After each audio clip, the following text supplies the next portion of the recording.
نحمده ونصلي ونسلم على سيد الأنبياء والمرسلين أما بعد بسم الله الرحمن الرحيم يا أيها الذين آمنوا كتب عليكم الصيام كما كتب على الذين من قبلكم لعلكم تتقون أياما معدودات صدق الله العظيم اللهم صل على سيدنا ومولانا محمد وعلى آل سيدنا ومولانا محمد وأصحاب سيدنا ومولانا محمد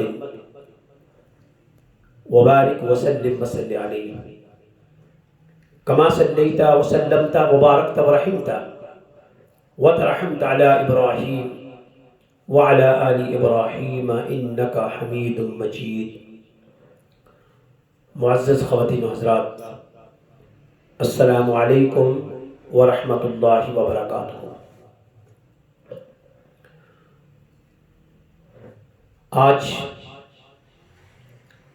یکم رمضان المبارک 1441 ہجری کا آغاز ہو رہا ہے. پہلی تراویح ہے، پہلی رات ہے. اس کو ہم استقبال رمضان سے تعبیر کریں گے. اللہ جل مجدہ کا ارشاد گرامی ہے کہ اے ایمان والو، تم پر روزے فرض کیے گئے جس طرح تم سے پہلے لوگوں پر یعنی امتوں پر بھی فرض تھے. اور روزے اس لیے فرض کیے جاتے ہیں یا فرض کیے گئے تاکہ تمہارے اندر تقوی پیدا ہو، تمہارے اندر للہیت پیدا ہو، خشیت پیدا ہو، اللہ سے محبت، اللہ کی رضا کا حصول ممکن ہو. لیکن ساتھ یہ بھی یاد رکھنا کہ یہ گنتی کے دن ہیں، یعنی ایک مہینہ ہے اور بالآخر یہ گزر جائے گا. آج ہم رمضان المبارک کے اندر جو داخل ہو رہے ہیں ایک عجیب صورتحال سے دوچار ہیں. پاکستان، ملت اسلامیہ اور بین الاقوامی برادری اس وقت ایک ایسی وبائی مرض کا شکار ہے. اس کے پیچھے یا اس کے آگے یعنی سیاق و سباق کچھ بھی ہو، لیکن ایک ایسی وبائی مرض جس سے پوری دنیا متاثر ہو رہی ہے اس کا ہم شکار ہیں، اور ہم سب سے زیادہ شکار ہیں. اس لیے کہ ہمارا جو سٹرکچر ہے اسلامی وہ سب سے زیادہ اس لاک ڈاؤن اور اس وبائی مرض کے پھیلاؤ کی وجہ کا شکار ہوا ہے. ہمارے حقوق اللہ کے جو معاملات ہیں ان کے اندر ایک زلزلہ سا آ گیا ہے، ایک طوفان سا آ گیا ہے، ایک بنچال سا آ گیا ہے. ہمارے مقدس مقامات کے اندر جو تعطل آ گیا ہے عبادات کا، وہ اس صدی کا نہ صرف بلکہ تاریخ اقوام عالم کا ایک بہت بڑا سانیہ ہے. اس سانیہ سے ہم نے گزرنا ہے، غصے سے نہیں گزرنا، پریشانی سے نہیں گزرنا، تحمل اور بردباری سے گزرنا ہے. جیسا کہ مسلمان کی ایک ہمیشہ شان یہ رہی ہے کہ مسلمان پر جب بھی ابتلا آتی ہے تو وہ دوڑتا ہے اللہ اس کے رسول کی طرف کہ اللہ کا اس وقت کیا حکم ہے اور رسول کریم صلی اللہ علیہ وسلم کی اس وقت احادیث کیا فرماتی ہیں اور خود اسوہ حسنہ اس وقت کیا تقاضا کرتا ہے. اس سلسلے میں کثیر تعداد میں قرآن مجید سے ریفرنسز، اسوہ رسول صلی اللہ علیہ وسلم کا عمل، سینکڑوں احادیث بڑی شد و مد کے ساتھ بیان ہو رہی ہیں، اور ان کی روشنی میں علماء کرام فتاوی جات بھی دے رہی ہیں۔ اگرچہ اس وقت عالم اسلام سارے کی نظر ہمارے دو بہت بڑے مرکز حرمین شریفین اور جامعہ الازہر کے مفتیان کرام کی طرف دیکھ رہے ہیں، اور انہوں نے اس کے اوپر ایک فتویٰ صادر فرمایا ہے جس کا ماننا پوری ملت اسلامیہ پر لازم ہے، کیونکہ ہم تو ایک جمعیت کے اور ایک متفقہ یونٹی کے قائل ہیں۔ ہم اس کے اندر کوئی درار، کوئی توجیہ قطعاً پیش کرنے کے روا نہیں ہے۔ امام عبد الرحمن السدیس کا فتویٰ آپ کے سامنے ہے، اور جامعہ الازہر کے مفتی اعظم کا فتویٰ بھی آپ کے سامنے ہے، نیٹ کے اوپر موجود ہے، سوشل میڈیا اس کے بارے میں واضح کر رہا ہے، گوگل کے اوپر آپ چیک کر سکتے ہیں، یوٹیوب کے اوپر آپ جا کر چیک کر سکتے ہیں، اور ان کی روشنی میں آپ اپنے معاملات کو مینج کر سکتے ہیں۔ جیسا کہ میں نے عرض کی کہ یہ ملت اسلامیہ کے لیے یہ وبائی مرض، یہ لاک ڈاؤن،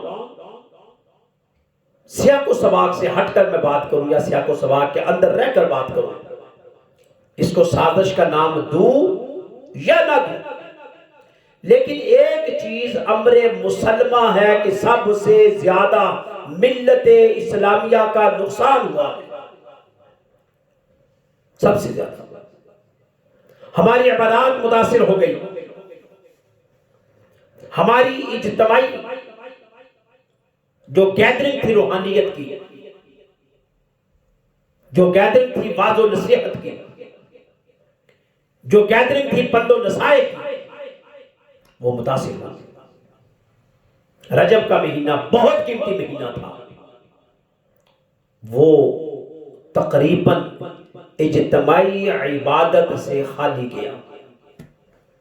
شعبان کا مہینہ بہت قیمتی مہینہ تھا، وہ بھی اجتماعی عبادت سے خالی گیا۔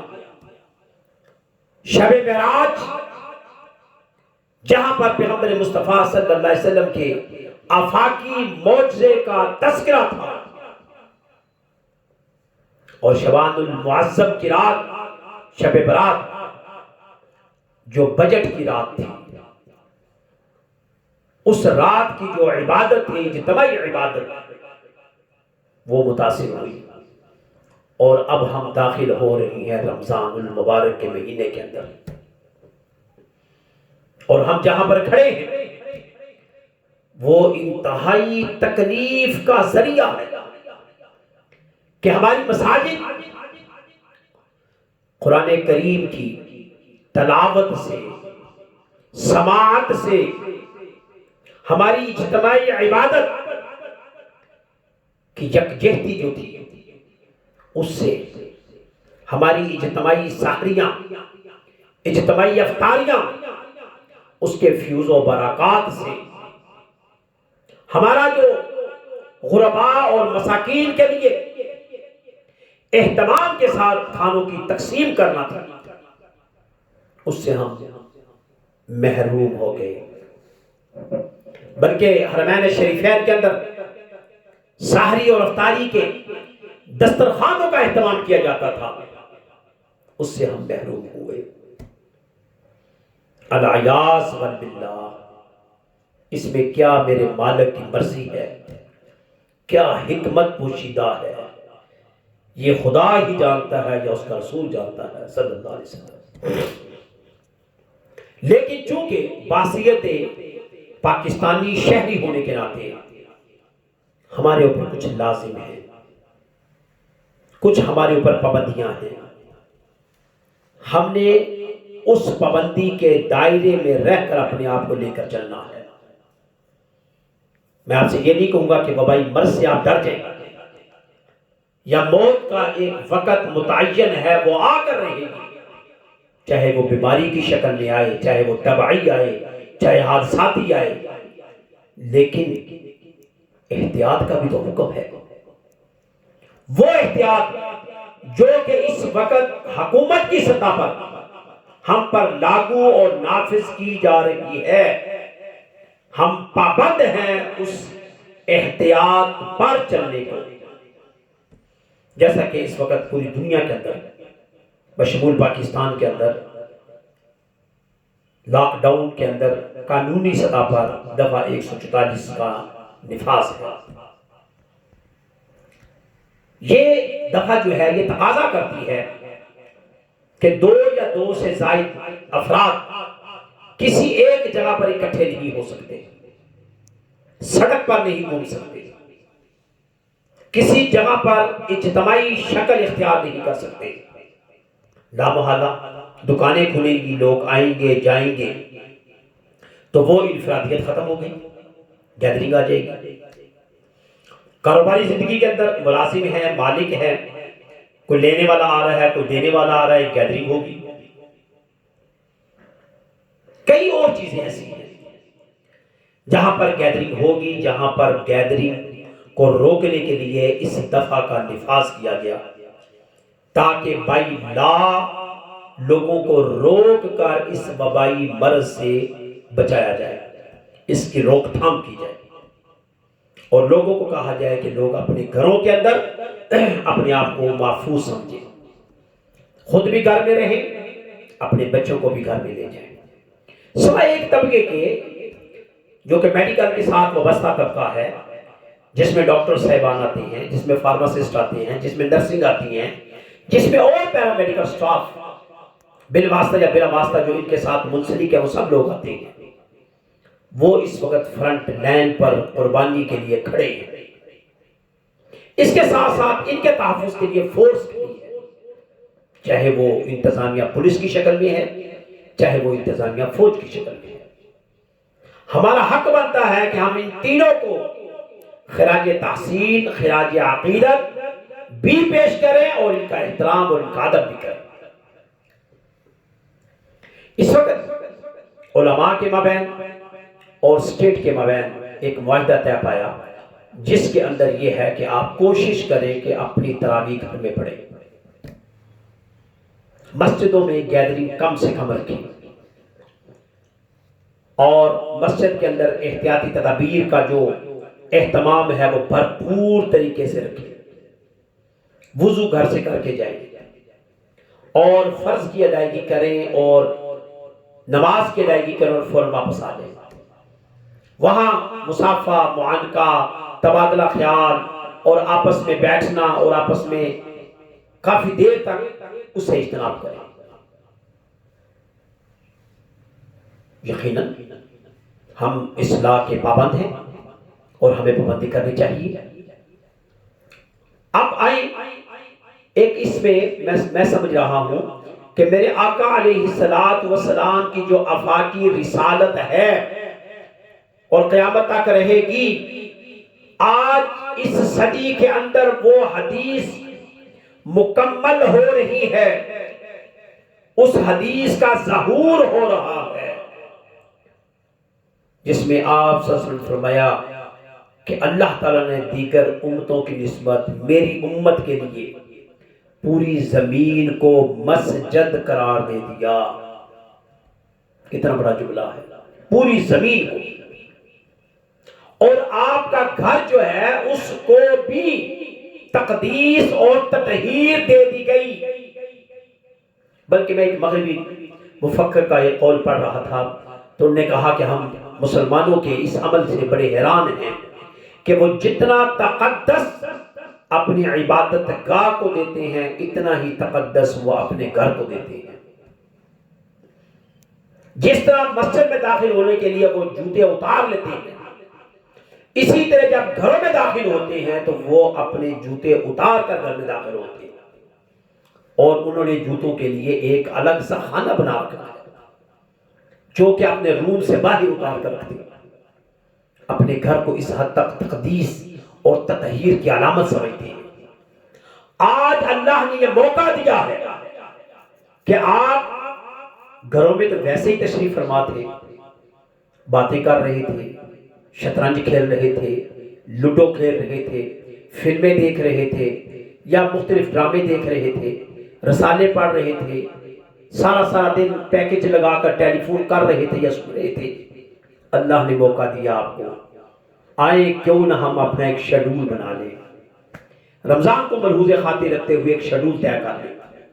سب سے پہلی بات کہ ہم نے 5 وقت کی نماز پڑھنی ہے اپنے گھر کے اندر، اور جماعت کے ساتھ پڑھنی ہے۔ کوشش کی جائے گھر کا سربراہ جو والد کی شکل میں ہے وہ نماز پڑھائے، کوشش کی جائے گھر کا سربراہ جو بھائی کی شکل میں ہے وہ نماز پڑھائے۔ بصورت دیگر گھر کی ایسی بچی جو حافظہ ہے، قاریہ ہے، یا کسی بھی شکل میں دین کے ساتھ وابستہ ہے، یا اس کو دین کے بارے میں اویئرنس ہے، مسائل کی اویئرنس ہے، وہ گھر میں نماز کی اور تراویح کی امامت کروائے۔ نماز اور تراویح کی امامت کروائے۔ قرآن مجید آپ نے کم سے کم 1 مرتبہ ضرور تلاوت کرنا ہے، صرف تلاوت کرنی ہے، چاہے وہ 1 ہفتے میں ختم کر لے، اور باقی ایام چند صورتیں جس میں سورہ نساء ہے ترجمے کے ساتھ پڑھے، جس میں سورہ مائدہ ہے ترجمے کے ساتھ پڑھے، جس میں سورہ مریم ہے ترجمے کے ساتھ پڑھے، جس میں سورہ یوسف ہے، سورہ ابراہیم ہے، سورہ بنی اسرائیل ہے۔ اس طرح مختص جو صورتیں ہیں جس میں بڑے بہترین اور خوبصورت واقعات انبیاء کرام کے اور نیک لوگوں کے موجود ہیں، اور قوموں کے عبرتناک نشانوں کا تذکرہ ہے، ان کو ترجمے کے ساتھ پڑھیں۔ آپس میں تبادلہ خیال، صرف یہ نہیں کہ پڑھتے پڑھتے سو جائیں، آپس میں تبادلہ خیال کریں، تنہائی میں بیٹھ کر تلاوت کریں، تشریح پڑھیں، تفسیر پڑھیں، آپ کو سمجھنے کا موقع مل جائے گا۔ اس لاک ڈاؤن کے فوائد حاصل کریں، اس کو سو کر نہ گزاریں۔ اس لاک ڈاؤن کے اندر آپس میں نفرتیں نہ بانٹیں، محبت بانٹیں۔ اس لاک ڈاؤن کی شکل میں نفاق کو ترویج نہ دیں، اتحاد کو ترویج دیں، اتفاق کو ترجیح دیں۔ اس لاک ڈاؤن کے اندر تحمل اور بردباری کا مظاہرہ کریں۔ سب لوگ مل کر اپنا شیڈول چارٹ بنائیں، سحری کے لیے سب لوگ مل کر کام کریں، افطاری کے لیے سب لوگ مل کر کام کریں، کچن کو اور گھر کی صفائی کا سب لوگ مل کر اہتمام کے ساتھ کریں، تاکہ آپ کی ایکٹیویٹیز جو ہیں وہ بھی رہے اور گھر میں ایک دوسرے کے ساتھ تعاون بھی رہے۔ آپ کو بڑا مزہ آئے گا۔ مرد ہیں یا عورتیں ہیں یا بچے ہیں یا بچیاں ہیں، اگر آپ کو پیاز کاٹنا پڑ جائے تو کاٹے، اور اس تصور میں کاٹے کہ یہ سنت ہے اپنے ہاتھ سے کام کرنا۔ صفائی کرنا پڑ جائے مردوں کو تو صفائی کریں، اور اس نیت سے کریں کہ صفائی کرنا سنت رسول صلی اللہ علیہ وسلم ہے۔ جہاں جہاں اپنی خاتون خانہ کا ہاتھ بٹا سکتے ہیں بٹائے، اور باہر کم سے کم جانے کی کوشش کریں، سوائے ان اوقات میں جو اوقات آپ کے لیے نرم کیے گئے، سبزی کے لیے، گروسری کے لیے، بیکری کے لیے، میڈیسن کے لیے، یا ایمرجنسی میں ہاسپٹل جانے کے لیے۔ ان ایام کا خیال رکھتے ہوئے ان ایام کو اس ٹائم کے اندر یوز کریں، تاکہ آپ کے لیے کوئی پریشانی کا ذریعہ نہ بنے۔ قطعاً کوئی ایسا قدم نہ اٹھائے جو آپ کے لیے اور آپ کی فیملی کے لیے تکلیف کا سبب بن جائے۔ اپنے دائیں بائیں نظر رکھیں، ڈکیتیوں کی طرف خیال رکھیں، چوریوں کی طرف خیال رکھیں. یہ پیغام ہے رمضان المبارک کے ابتدا کا کہ وہ لوگ جو پیشہ ور لوگ ہیں، جو بے خوف ہیں اور ان کے اندر جواب دہی کا تصور نہیں ہے، وہ نقب میں لگے ہوئے ہیں، وہ تاڑ میں لگے ہوئے ہیں. انہوں نے کوشش کرنی ہے کہ آپ کو نقصان پہنچانے کی، انہوں نے کوشش کرنی ہے کہ ڈکیتیاں کرنے کی، انہوں نے کوشش کرنی ہے جیب کاٹنے کی، انہوں نے کوشش کرنی ہے نقصان پہنچانے کی، انہوں نے کوشش کرنی ہے موبائل چھیننے کی. ان چیزوں سے اپنے آپ کو ذہنی طور پر تیار رکھیں. چونکہ گلیوں کے اندر رش نہیں ہوگا. آپ نے دیکھا کہ جب رش ہوتا تھا تب بھی ڈکیتیاں اور چوریاں ہو جاتی تھی. اب آپ گھر سے اکیلے نکل رہی ہیں، رات کا ٹائم ہے، لائٹ بھی کم ہے، کوئی بھی اندھیرے میں کھڑا ہے، آپ سے کوئی موٹر سائیکل چھین سکتا ہے، فائر کر سکتا ہے، آپ سے موبائل چھین سکتا ہے، آپ کے پاس جمع پونجی ہے وہ لے سکتا ہے. تو لہٰذا آپ نے اپنے ٹائم کے اندر رہ کے شاپنگ کرنی ہے. پھر واپس آ جائیں. 5 وقت کی نماز پڑھنی ہے، قرآن مجید کی تلاوت کرنی ہے، نفل اشراق پڑھ کر سو جائیں اور تقریباً ظہر تک سوئے رہیں. ظہر کے بعد ظہر پڑھیں اور اس کے بعد اپنی افطاریوں کا اہتمام کریں. پھر عصر کا ٹائم ہو جائے گا اور مغرب کا، عشاء کا تراویح پڑھیں اور اس طرح آپ کا یہ شب و روز گزر جائے گی. تراویح آپ کے اوپر ڈیپینڈ کرتا ہے کہ آپ جتنی بھی آسانی کے ساتھ کم سے کم 8 رکھتے ہیں، زیادہ سے زیادہ 20 رکھتے ہیں. آپ جتنی آپ کے لیے آسانی ہے اتنی آپ پڑھ سکتے ہیں. جماعت کی شکل میں پڑھنا چاہیں تب بھی ٹھیک ہے، اکیلے پڑھنا چاہیں تب بھی ٹھیک ہے. جمع ہو کر آپس میں جو فیملی ممبر ہیں وہ جمع ہو کر پڑھنے تب بھی ٹھیک ہے، اپنے اپنے روم میں پڑھنے تب بھی ٹھیک ہے. لیکن جس طرح اپنے رومز میں بیٹھ کر آپ اپنے دیگر مشاغل پورے کرتے ہیں، اب یہ مراقبے کی شکل میں آ جائیں، میڈیٹیشن کریں، قرب الہی تلاش کریں، قرب الہی کی طرف مستغرق ہوں، رسول مقرب صلی اللہ علیہ وسلم کے تقرب کے لیے محنت کریں، جہد مسلسل کریں اور تھوڑی دیر کے لیے چہل قدمی بھی کریں. اپنے ہی چھت پر کھڑے ہو جائیں، کھلی ہوا میں تازہ ہوا بھی لیں اور آپس میں تبادلہ خیال کریں. فیملی ممبران سے بذریعہ ٹیلی فونک رابطہ رکھیں، فیملی ممبران سے خیروفیت پوچھتے رہیں. اگر کوئی واقعہ ہو رونما ہو جاتے ہیں تو ان کی تسلی اور تشفی کریں، بیمار پرسی کریں، تیمارداری کریں، ٹیلی فون کا استعمال کریں. لیکن یہ بھی نہیں کہ سارا دن ایک ہی موضوع پر گفتگو کرتے رہیں.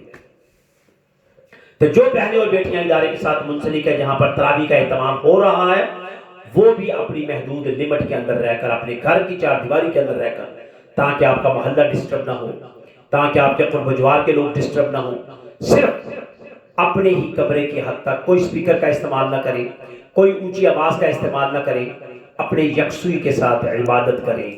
یہ آپ کی روحانی ویکسین ہے، یہ روحانی انجیکشن ہے، یہ روحانی میڈیسن ہے، یہ روحانی ملٹیپل وٹامنز ہیں، یہ روحانی غذا ہے.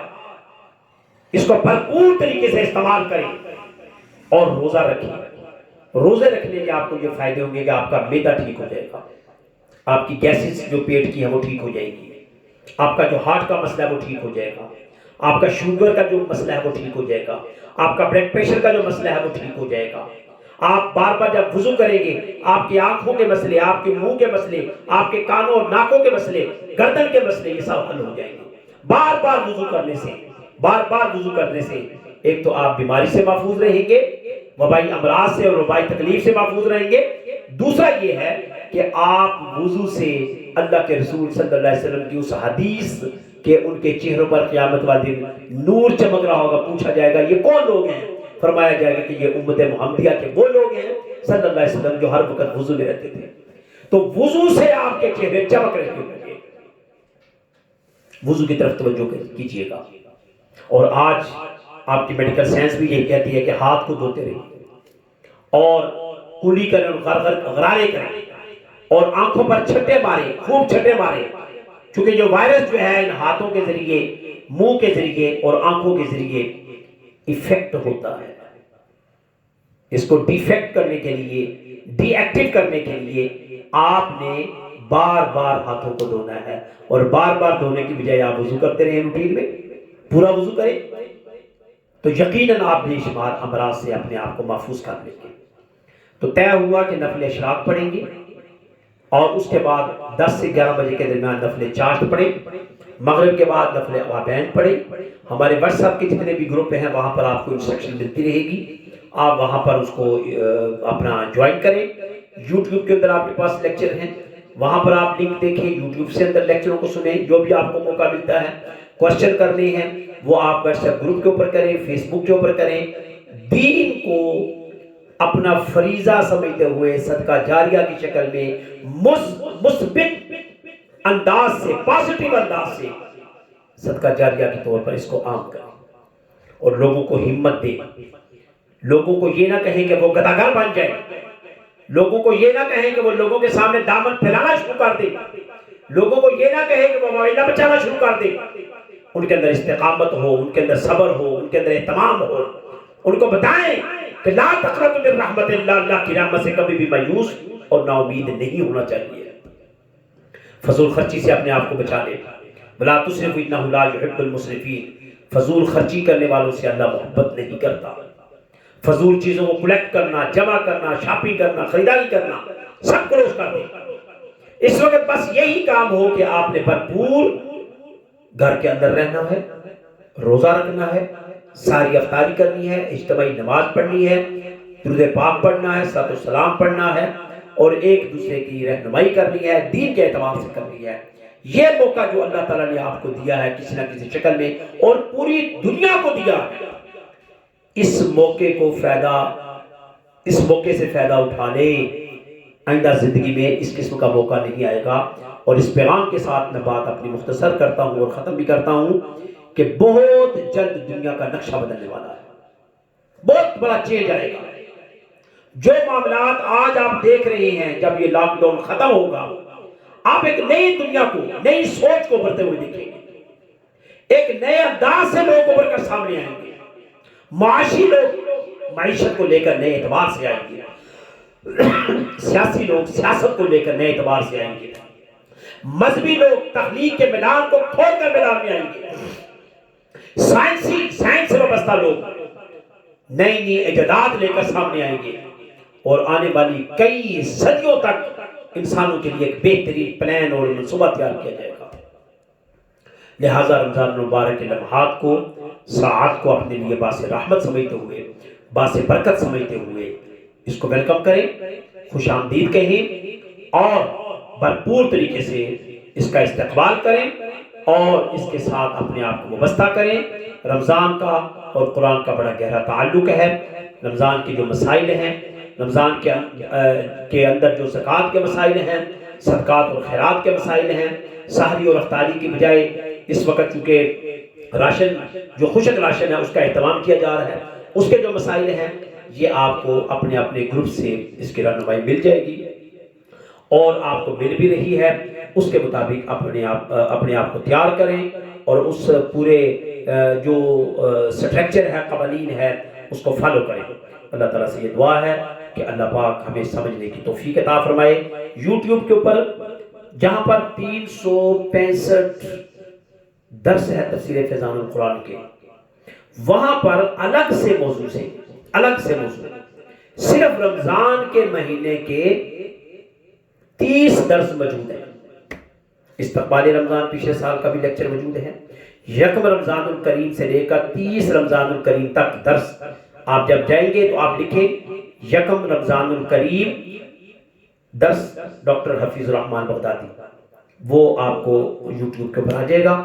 آپ وہ سارے درس ہر روز کے مطابق سنیں، تفسیر کے بھی ہیں، اجمالاً بھی ہیں۔ اس کے بعد لیلۃ الجائزہ کا درس ہے۔ اس کے بعد جو مخصوص راتیں ہیں ان کی دعائیں ہیں، وہ دروس ہیں، آپ ضرور گھر کے اندر سنیں، مستفید ہوں، استفادہ کریں کہ دین جو ہے یہ کسی نہ کسی شکل میں ہم سب کی رہنمائی کرتا ہے۔ اللہ تعالیٰ سے دعا ہے کہ اللہ پاک سمجھنے کی توفیق عطا فرمائے۔ آئیں دعا کرتے ہیں، اللہ ہمیں رمضان المبارک کی برکتیں اور ان کی ساعات سے استفادہ کرنے کی توفیق عطا فرمائے۔ بسم اللہ الرحمن الرحیم۔ اللهم صل على سيدنا ومولانا محمد وعلى آل سيدنا ومولانا محمد وصحاب سيدنا ومولانا محمد وأزواج سيدنا ومولانا محمد وأولياء سيدنا ومولانا محمد وإمام سيدنا ومولانا محمد وبارك وسلم وصل عليه كما صليت وسلمت وباركت ورحمت وترحمت على إبراهيم وعلى آل إبراهيم إنك حميد مجيد. سبحان ذي الملك والملكوت، سبحان ذي العزة والعظمة والهيبة والقدرة والكبرياء والجبروت، سبحان الملك الحي الذي لا ينام ولا يموت، سبوح قدوس ربنا ورب الملائكة والروح. اللهم أجرنا من النار، اللهم أجرنا من النار. رب اغفر وارحم وأنت خير الراحمين، رب اغفر وارحم وأنت خير الراحمين.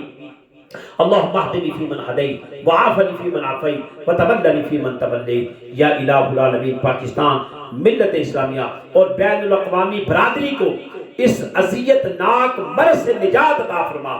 جو دنیا سے کوچ کر چکے ہیں ان کی مغفرت فرما، اور جو لواحقین پیچھے موجود ہیں ان کو صبر جمیل عطا فرما، اور جو ہسپتالوں کے اندر زیر علاج ہیں اور جو مختلف سینٹروں کے اندر زیر علاج ہیں، اللہ ان کو جلد سے جلد شفاء کاملہ عاجلہ عطا فرما.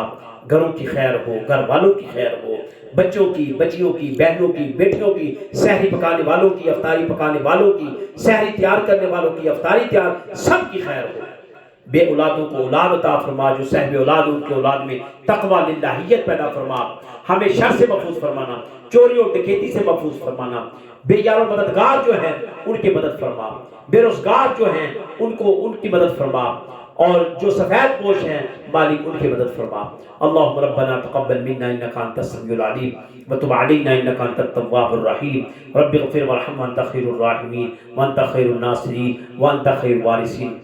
میں یہاں پر ایک اور بات کروں گا کہ میرے سامنے ایسے جو ہمارے حلقے کے لوگ ہیں جو مختلف دیہی علاقوں میں رہتے ہیں، جن کا کام صرف مزدوری کرنا ہے، اب وہ مجھے بتا رہے تھے کہ دکانیں تو بند ہیں، کاروبار تو بند ہیں، اب وہ لوگوں کی گندم کاٹ کر بچوں سمیت، بیوی بچوں سمیت گندم کاٹ کر اپنے گھر کا نظام چلا رہے ہیں. اب آپ یہ دیکھ لیں کہ ان کی ہم نے مدد کرنی ہے. اللہ تعالیٰ سے یہ دعا ہے کہ اللہ پاک ان کے لیے اسباب پیدا فرما، اللہ ان کے روزگار کا اسباب پیدا فرما. جن کے کاروبار بند ہیں، جن کی مزدوریاں بند ہیں، اللہ غیب کے خزانوں سے ان کی مدد فرما. جو ہمیں توفیق دے رکھی ہے اس توفیق میں ان کو بھی ہمیں حصہ دینے کی توفیق عطا فرما. سبحان اللہ و بحمدہ، سبحان اللہ العظیم و بحمدہ، استغفر اللہ. اللہم انا نسألک علما نافعا و یقینا صادقا و رزقا واسعا و سعیا مشکورا و ذنبا مغفورا و عملا مقبولا و دعاء مستجابا و لقاء اللہ نصیبا و جنة الفردوس و نعیما مقیما. یا حل المشکلات، یا دافع البلیات، یا کافی المہمات، یا مجیب الدعوات، یا شافی الامراض، اشف مرضانا مرضى المسلمین. واذا مرضت فهو يشفين، واذا مرضت فهو يشفين، واذا مرضت فهو يشفين. یا رحیم ارحم لنا، یا کریم اکرم لنا. وصلی اللہ تعالی علی رسول خیر خلقہ و نور عرشہ وزینۃ فرشہ محمد و آلہ و صحابہ و اہل بیتہ و ازواجہ و ذریاتہ اجمعین برحمتک یا ارحم الراحمین.